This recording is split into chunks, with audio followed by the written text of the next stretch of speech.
Welcome back to the Windy City Wire podcast. Sam forgot to press record again, but we're here. We're glad to be here.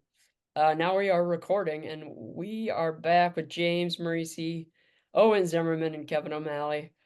We had a week off last week. That's why Sam forgot his usual duties of clicking record. Uh, but we had some tough sledding for this past Bears game on Sunday, and I'm just gonna start off there. We'll get into some other stuff, baseball, hockey, basketball a little bit later in the show, but we got to talk about this Bears game. I'll start off with James.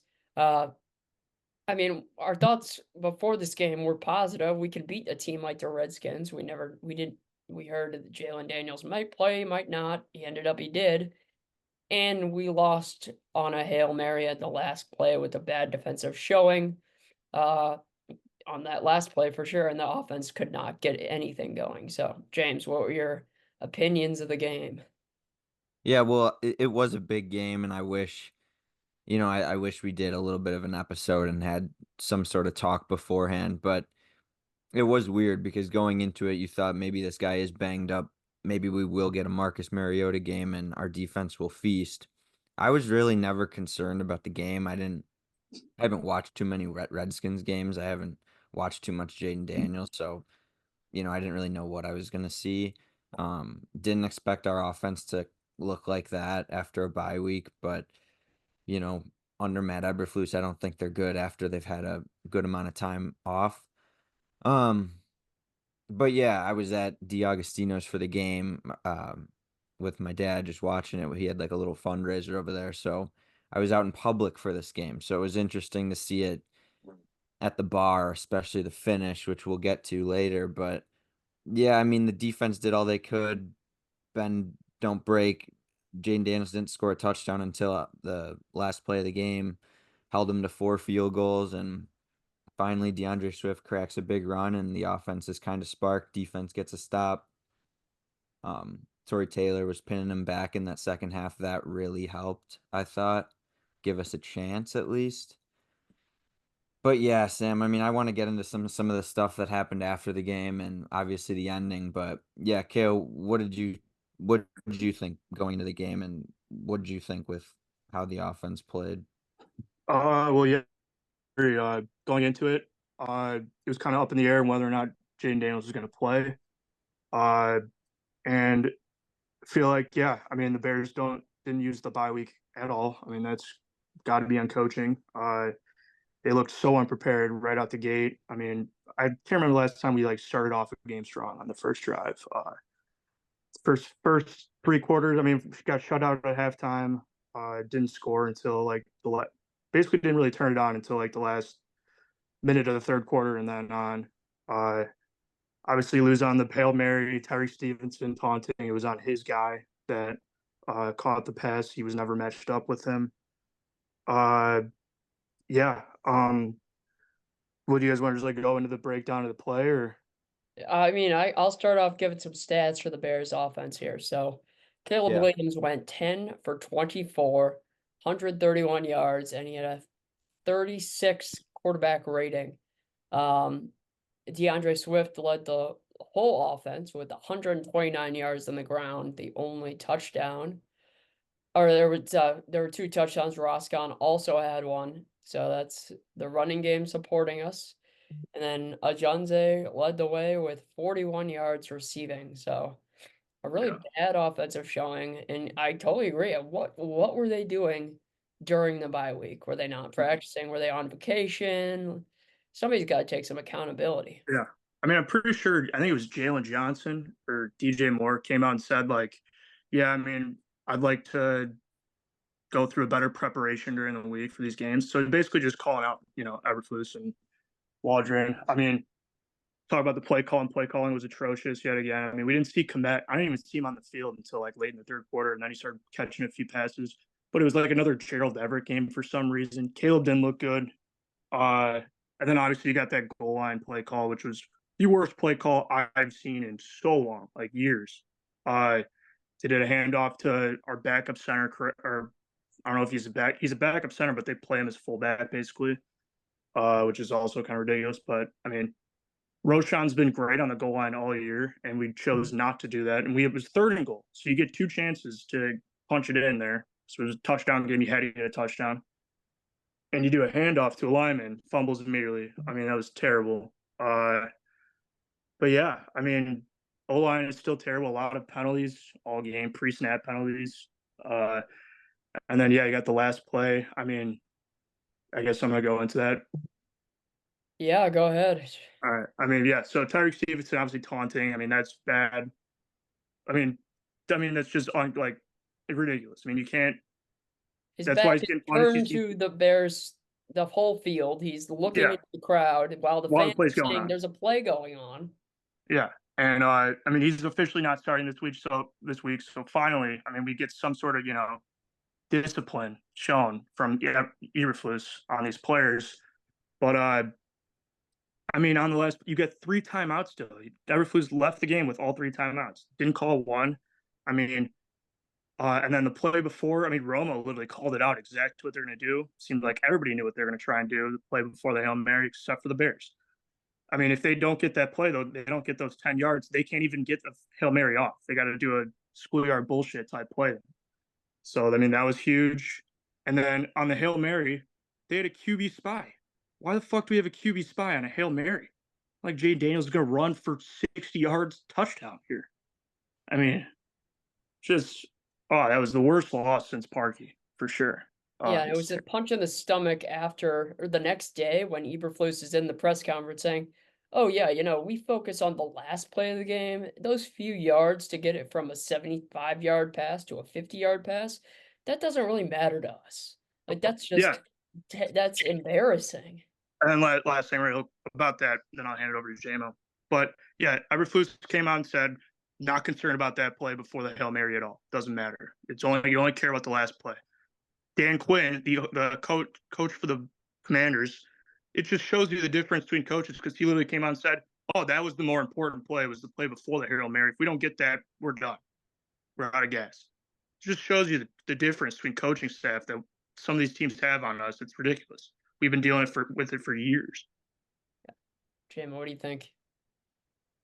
Yeah, I mean, Caleb summed it up pretty good. It's just I keep going back to that play beforehand, and I I don't. I kind of fell asleep myself watching the game. I kind of blacked out during that play. I didn't realize what exactly was happening. I couldn't hear it because I was in this bar. So I'm kind of watching the game, look away for a second, and they're running a play from midfield. Seems like the same play. So after the game, once I'm hearing the players comment on Kevin Byard legit coming out and saying like I had a discussion with Flus. He sees it his way, I see it mine. Like these aren't the discussions you want your players to be having. And then for Jalen Johnson to say, this is a direct quote from Jalen Johnson. And Kale, this is to your point, how they didn't use any of the fucking timeouts. Because anybody knows in a video game, in Madden, if I'm, late game situation, I want to get a look at the defense, I'll call timeout or something. Same thing for like a good team like the Packers, a good team like the Lions. Their coach takes control. If they have timeouts to burn, they will burn them. This is Yeah. Jalen Johnson. It was a rush situation when it didn't have to be. I feel like we definitely could have slowed down. I feel like we could have possibly taken a timeout to get everybody situated. The fact that these guys are saying this, Sunday's game is a must win, or else this ship could be sinking. Yeah. Oh, 100%. And the players are also coming out and saying how like they disagree with the goal line play call with Kramer. They literally just throwing Eberflus out on the bus, and for good reason, right? And yeah, you should never leave a game with all 3 timeouts. I don't care if you're winning. I don't care if you're losing. You should never win. You're not getting any bonus points for taking them with you. You got to use them. I mean, it's ridiculous. And then also personnel. I mean, just want to reiterate, like Hail Marys are not like there's defense for Hail Marys. And like you look at the Patriots, they would always throw Gronk out there, big bodies. We had all of our tiny secondary. It's not like Brisker wasn't even playing, Kyler's not even playing. And obviously Tyreek wasn't even like in the play basically until like he just tipped it to the Commanders. Yeah. But I mean, throw Komet out there. And Sweat wasn't even on the field. You'd like to rush 5 at least. Get some pressure on him. You rush guys. Yeah, it's just so much for this. They could not have ran that Hail Mary defense any worse if they tried. Oh, no, I saw your mouth moving. Were you trying Yeah, to? no, I was muted. I was just gonna go off what Kevin said. That, like, the rushing three on the Hail Mary has never really made sense to me. Like, if you rush through, you're just gonna give him all the time in the world. Everybody's gonna be in position, and he's gonna be able to step into the throw. I mean, the hope is that you can at least hurry him up a little bit and force him to get the ball out of his hand. I know there are other Hail Marys I've seen so far this year. I think Yeah. Anthony Richardson at the end of the first half, even last week, got sacked on a Hail Mary attempt. Like, Yep. it doesn't take much. Like, whether you have 8 guys back there or 6 guys back there, it's still going to be a jump ball ultimately, and you should have no one should be behind you. That's a different story. But like, you've got to create urgency. You can't just let him sit around and throw the ball and have a team win the game 13 seconds after the clock hits zero. Oh, It's hard to defend. especially on a quarterback that's playing with a rib injury. I mean, make it tough for him to even get the ball downfield. I mean, bring some pressure. Just what a shit show, man. It's Yeah, fucking bad. I was multiple beers deep in a Phoenix airport bar, and a Commanders fan walked up to me before he saw my Bears jersey. He's like, we'll get you guys next time. And then it was the last play, and then I just like ran away. It was So brutal. what's my question is, like, what's the next step here? Because I know this is where the Bears schedule gets really tough. Like, with the next like 3 weeks, it's going to be like all divisional games from then on out. So Yeah, I mean, you can't really make a move at head coach at this point, or I guess you can, but No. who They've steps never up? And fired a coach during the mid They- the middle yeah, season. they so won't they're do kind of that. stuck. So they got to do something, and it seems like the players, as you said, Kevin, are kind of revolting, or at least starting to. So they're really they're walking a very fine line right now, and they need. I mean, like I said, this is a must win this week, and then after that, they got to have their stuff figured out. Yeah, it's a must win, and now the Cardinals look way better than they're starting to turn it on again, and their passing game's going, and we might not have Kyler and Brisker again. I mean, those games. I mean, what is that? Four games in the last 2 years where we had over a 99% chance to win in the fourth quarter, and we lost all of them. What are the Yeah, odds that that happens? I mean, that's it's more than insane. I don't think that's ever happened before. I think somebody said that or whatever. That's the first time that's ever happened in the history. Well, I will say this though. I mean, it's kind of a miracle that they were even winning that game too. After the offensive line, after the offensive center dive on the goal line, like, I Agreed. felt like, to me as a watcher, like that should disqualify you from winning this football game. And then for And whatever reason, that's why I feel for the defense. I mean, they keep us in these games every year, Yeah. and we consistently let them down. I mean, obviously the Hail Mary defense is bad, but like again, that's more on coaching than it is for the defense itself. I think it was one of you guys who sent a chat this week or last week, like, oh, Karimi Blasingame has been released along with Velus Jones. Like, there goes our fullback. And then look who comes in. Doug Kramer just Yeah, literally touches the ball and tosses it to the other team. very It's true. pathetic. Here, let me ask you guys this, though. So, Eberflus is not getting along with the players. They don't agree with what he's doing. Part one, would you think a coach on a bad team, say like Doug Peterson for the Jaguars, would he be making these same mistakes or no? Because like we have a talented team that we just need coaching to propel ourselves to the next level. And then part two is like, should we go after a Ben Johnson or a Cliff Kingsbury after this year? But then are we going to keep continuing the cycle of draft a quarterback, fire a coach, learn a new system, and then do it all over again like the last two times? So Well, you answer part can't. one, then two. I don't think that even with obviously it sucks to be able to just get a new coach with like a whole new system, have Caleb learn a whole new system, but like even if we like somehow just go off the next part of the year, unless there's something drastically changes, Eberflus cannot be the coach next year. Like he can't be, Yeah. and like I can't believe we're here. he doesn't know how to handle a locker room. He doesn't know how to handle game situations and shit. Like it's unbelievable. It's well, the part every is too, game. like, even as a third party, like, it's so predictable too. Like, this is like, you knew that this is a possibility, that this guy did not show Exactly. anything his first year, and he's coming back and he's making these mistakes that, like, just basic mistakes It's that unbelievable. I don't think the first part of your question, Sam, I don't think any other coach in the NFL makes. Like, there's no other Doug Peterson's not calling an offensive lineman to run Yeah. a fullback dive on the goal Agreed. line. Like, he's just not. Like, it's Yeah. just like, it's hard to fathom. I know that's the offensive play call, but obviously, I mean, Eberflus, the buck has to stop with him. So I don't know what's going on, but yeah, I think like just a baseline level of competence would do this team so good. I mean, it's hard, and again, obviously frustrating because you could kind of see it coming just based on how last year went. Yeah, and Yep. for me, it seems like Bears are trying to be too cool with their coach hirings. Think about the last two guys we've gotten. But why do they have a defensive Weston coach? from I mean, that's Canada. like it, Yeah, it it's just let's just get a guy who's proven himself and put him in. Like, and that's my opinion. But I mean, I think a lot of it probably has to do with McCaskey's. Like I want to hope that Poles like wants to fire Eberflus, but like they just won't let him. They don't want to eat the contract, and like that's what I hope is the case. I mean, obviously we'll never know, but I mean, because it is ridiculous that he's still a coach. I mean, last year was the same issues, and sure enough, he's still in charge. talking with a lot of people at work though this week, I mean, there's 2 points that we probably should have let Eberflus go in the offseason, just cleaned house and started new with Caleb.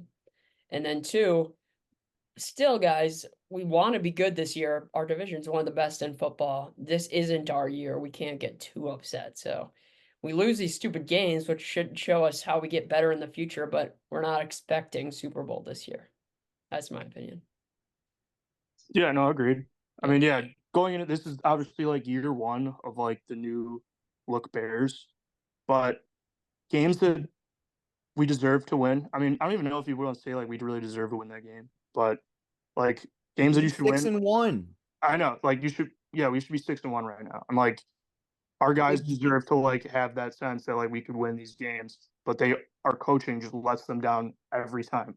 They have plenty good enough team. They should be 6 and one, top of the division with everybody else. And although this schedule is one of the weirdest ones I've ever fucking seen, I don't know why they've given us division opponents in a row like this. It's insane. I've never seen something like this. And maybe they're saving Gordon and Brisker after this Cardinals game, after this Patriots game for this gauntlet coming up. But yeah, Sam, I mean, they could be 6 and one. I know maybe we weren't. I definitely wasn't calling this a Super Bowl run, but I was expecting playoffs. And if they don't make playoffs, he's going to be fired. We're starting the cycle over again. And I forget what my stance was going into the offseason about Eberflus, if we should fire him or not. But I think maybe I was saying to fire him because of what was out there. And the fact they didn't get Cliff Kingsbury makes me think Eberflus was scared to have him as the OC because then he would move into head coach Yeah, if we things chose went like this. Great. we chose Waldron over Kingsbury, which is unbelievable. It's a great point, James. You might be right there. He doesn't want to get showed up. Yeah. Exactly. And one other thing, these teams, these NFL teams, there's a guy in the press box that's oversees the field, and he's in the coach's ear. Every team has one. A guy who's like on the video. Should that be a challenge? Maybe a timeout here, coach. This, that, whatever. MLB has the guy in the booth who is on the phone when they need a review. The guy upstairs. He does. It's a similar thing in the NFL. Whoever that guy is for the Bears sucks, and one of us, me, anyone could do a better job than what he's done. And if Eberflus isn't whatever dialed in enough to listen to him, someone needs to shake him and put some smarts into him because it's ridiculous. That's a good point. I feel like honestly, half of the timeouts that we've taken in the second half have come from just failed abysmal challenges. Like Yeah. I mean, But like, you think there every is single game. someone like that, right? Yeah, no, every team's Yeah. got a guy that's like watching for that exact purpose, and like maybe Eberflus is just overriding. I'm like, oh no, I know, I think I know it. I think I know better than you do, which wouldn't surprise me based on what I know about this guy. But that's like I've just seen, like, not watching all the games. I've heard of some pretty ghastly challenges, which is so disappointing, especially in second halves of games and second halves of potentially close games too. Maybe that's why he keeps all his timeouts just in case he wants to do some dumb challenges. Yeah. Yeah. Yeah. I mean, just what a nightmare. I mean, going in this game, I really worried, man. I mean, good thing is, I mean, we should have won last game with our offense still playing terrible. So Mhm. like offense improves this week and like plays well, then I think we'll be fine. But I think like with the way the Cardinals passing game looks now, like it looks They're better. a weird team. Yeah, They're they're a up weird and team. down. They could be really good. Kyler, I saw last week, made like 3 or 4 unbelievable throws. Yeah, and like if they're like changing the routes that like Marv's running now, like before he was just sending vertical routes all downfield, but like last like week or two, I think they've changed it to more intermediate. Just get the ball in that guy's hands. And I mean, I'm worried that they could just torch our secondary. I mean, if we're missing Kyler and Brisker. So, I mean, James Conner's also been pretty good. Yeah. Yeah. I expect us to win. I Gervon expect get us hurt? to win. We Forgot. should be able to stop him with the defense. We should. Did Gervon get hurt? I forgot. I He got hurt. I forgot if he came back in the game last game or not. No, the injury report is not pretty. Like Sam, if you want to pull it up really quick, like Okay.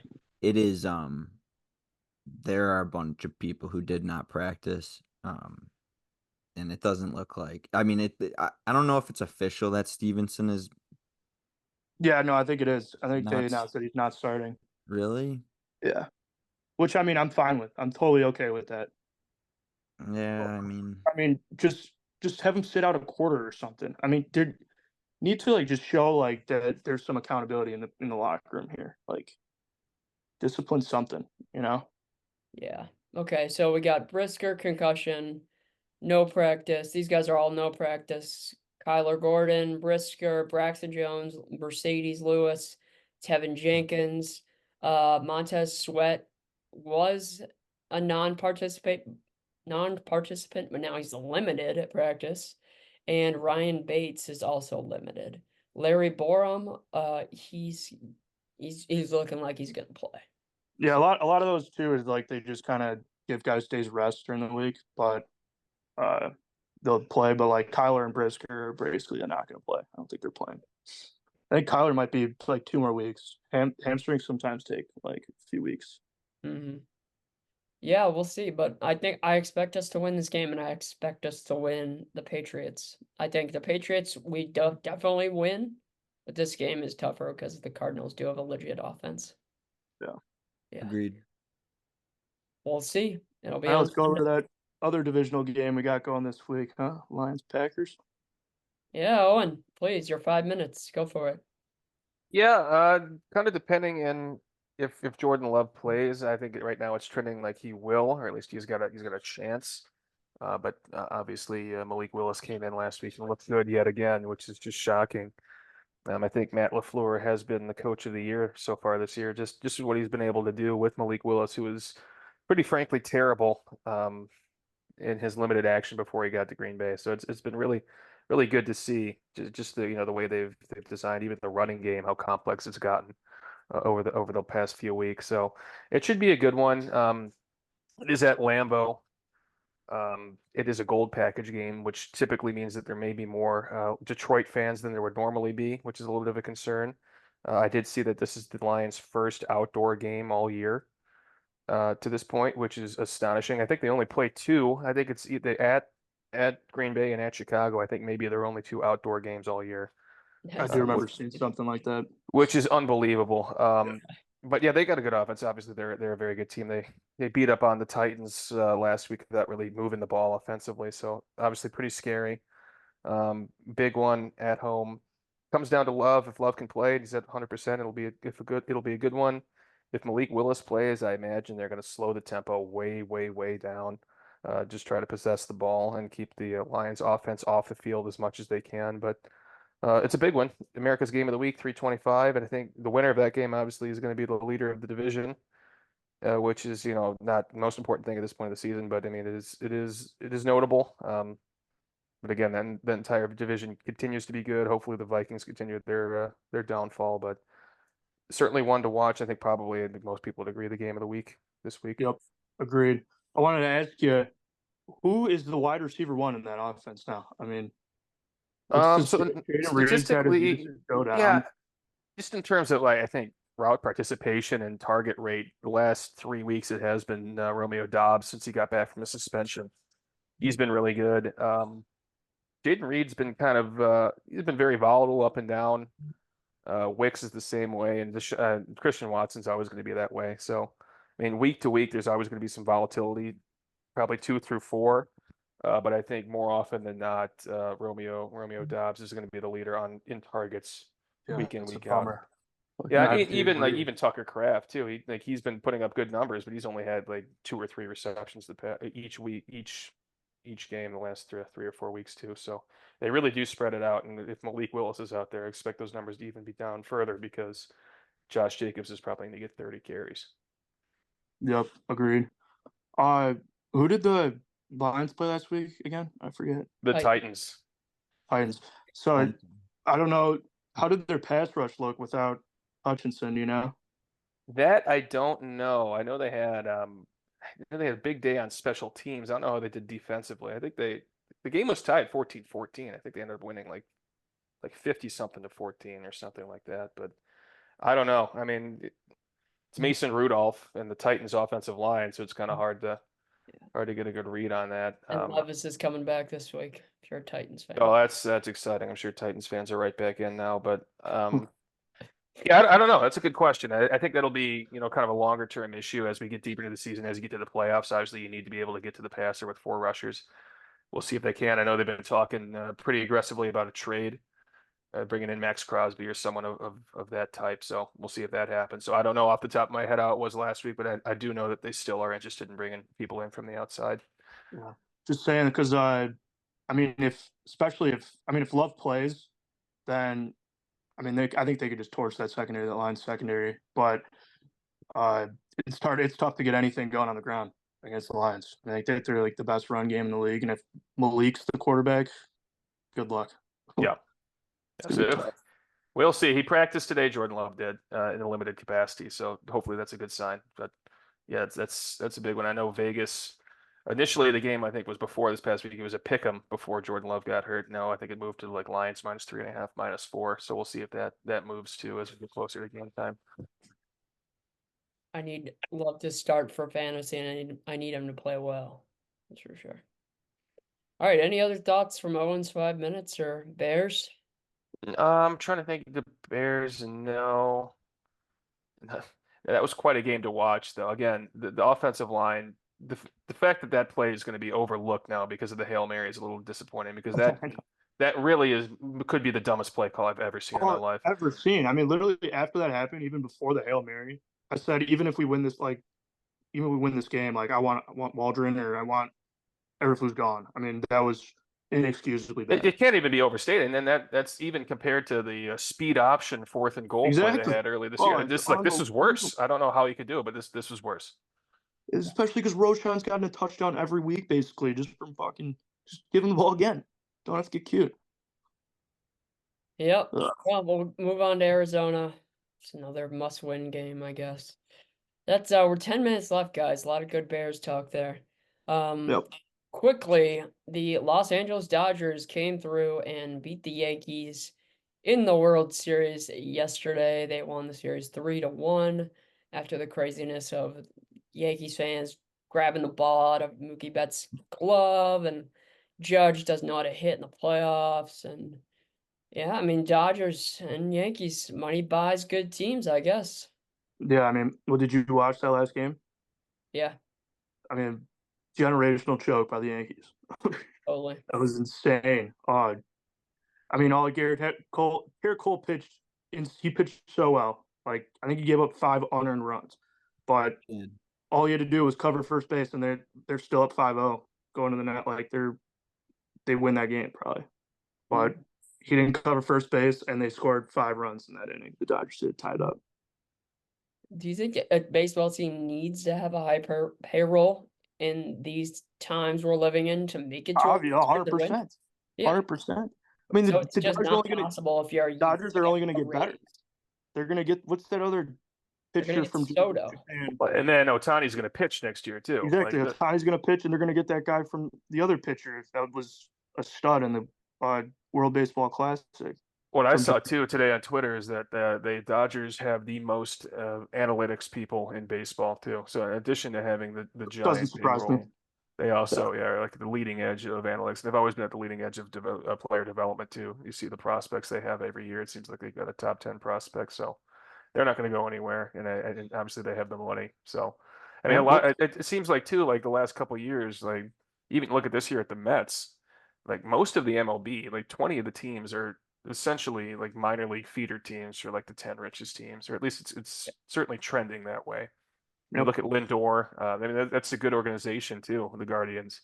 And Lindor eventually just ends up at the Mets because they have the money to pay him. So a little disappointing, and it's very sad to see the Dodgers win because I thought it'd be really, really funny if they didn't. Yeah. It would have been. Yeah, well, I guess there's a chance for the Brewers and the Cubs next year. Yeah. Well, and also the thing with the Dodgers too, it seems like all the trades they make always benefit them. I mean, you got Kopech pitching meaningful innings for them from the I think Sox. they just know more about They just know baseball and about like how everybody. to develop their players than other Dude. teams. Certain Tommy Stark, Edman was like That's what he I was gonna their say. best hitter for like Yeah. the first two series. Crazy. That small guy slugging. Like, it was crazy. Yeah. Enrique Hernandez has been in there forever. Tommy Edman. Mookie Then played Walker well. Buehler was dog shit the whole year, and then comes back. He adds like 2 miles per hour on his fastball out of I know. nowhere, Yeah, and like he's just shoving consistently all throughout the playoffs. it's crazy. Yeah, I mean, it's just Dodgers are just too much of a wagon. It's Where annoying. where do you think Soto ends up? Well, I wouldn't be shocked if he goes to Dodgers, honestly. Oh. So, but I mean, he said he's open to all teams, so White Sox. good one. Who's gonna drop the bag on him? $700 million. If Soto would accept a $40 million contract from the White Sox, we could get something done, but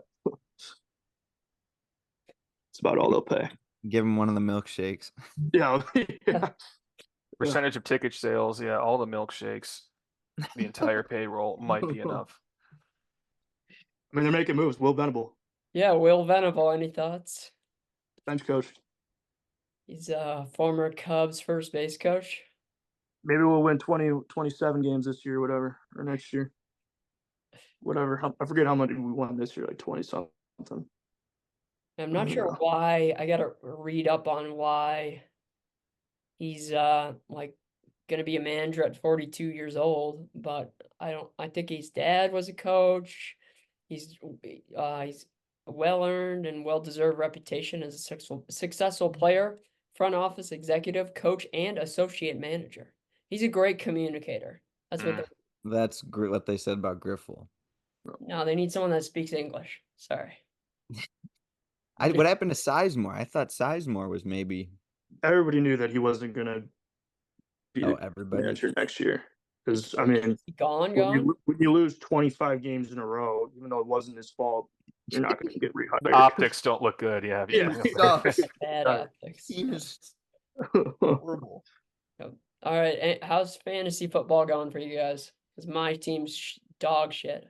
Good. I think I've been undefeated in all of my leagues since we were on the podcast last time. So Kevin's team is good. good in our league. I need another running back or one of my handcuffs to. I'm pissed. I dropped Tracy, dude. Yeah, I dropped Tracy too. So I know.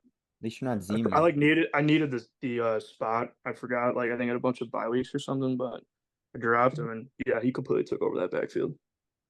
I have good wide receivers, but I just have too many of them. Like I have Amon-Ra, Chase, Marvin. Calvin Ridley played amazing last week, but I still don't expect anything of him. And then Cedric Tillman and Josh Downs, all up and coming guys. My team's bad, but I've had the most points scored on me in your league. So James, yeah, Jama finally had a trade good week, but he had to play me. That was tough. I hate that fucking league now. I hate it, dude. James, make a trade with me. I'm considering cutting everybody, but then I don't want to get banned from the league. But I'm considering fucking this up. Hold off on that. I'll give you Marv. Just give me a running back. No, okay, I'm gonna do something, dude. All right, Jama, let's hear Right. it. Yeah. Owen, how are your leagues going? I am 5-3. Lost last week and won 4 in a row previous to that. But we're in a good spot. Derrick Henry, Jamar Chase, doing what they need to do. So very, very pleased. Nice. 2 wagons right there. Yeah. Is Marvin's outlook good for the rest of the season? He's got some tough matchups, but I mean, just drafted him for talent. So if the Cardinals keep using him well, right, they weren't using him right for the first half of the season, but last week was very encouraging. So, Yep. like I have him in my league. I think I might be forced to play him. I mean, T. Higgins hasn't practiced all week, but it's tough. I mean, I don't want to play him against the Bears, but I mean, if he looks like he did last week, then like yeah, he could be a league winner type player in my opinion. I think Achan is a great pick for anyone who got him. I know you got him, KO, in our league. I got him in every other league. Oh yeah, thank God Tua is back, man. Holy shit, Yeah, seriously. save me. What's wrong with the Jets? They suck. They just in general suck. Is it Aaron Rodgers coaching? Fucking moron, and just like so full of themselves. Rodgers' fault. They're playing in about 10 minutes on Amazon TV or whatever. They fire their head coach after 4 weeks and like expect him to be like saved. Like, And then he's at the Packers practice. Like, Yeah. and he was like in Packers gear. Like, it's just They were Rodgers just buddies. They were LaFleur and Saleh were best, or like he was a best man at LaFleur's what? wedding. Is that correct, Owen? Yep. I generally feel like Rodgers just like signed this contract with the Jets, this huge money, and is just saying, "Fuck it, I just want to chill with my boys." I don't think the You know, Jets he's understood. bringing over Devontae Adams, Lazard, all the Packers guys. Mm-hmm. He's just They didn't know what they were getting into with this guy. Like at the Yeah, end of the I mean, Packers he's- tenure, like this guy is Yeah. he's He's a tough head to case. deal with. It's Psych- not going to be pleasant. Who's easier to deal with, Tom Brady or Aaron Rodgers? I think 6 Super Bowls people could deal with. Or Yeah, Well, I seven think Tom Super Brady Bowls. more so is willing to take accountability, which has never really been that Rodgers' strong suit, which doesn't seem to help things when things start going wrong. Great point. Yeah, wasn't Rodgers like blaming like the defense or whatever? It's always somebody else, Kev. It's Yeah. always somebody else. Yeah, that's a shit show. I mean, my buddy Stu, he's a Jets fan, and he just said he's done being a Jets fan, like officially done. This is the straw that broke the camel's This is back. a straw. Yeah, I go that's Okay. bullshit, but I mean, apparently he's jumped off the bandwagon there. So All right, guys, we're less than a minute. It's been great having you back on the show. Any last words? bear down. Let's get a win. Let's get back in the win column. Yeah. Get a win. Thanks for listening, everybody. We'll see you next week.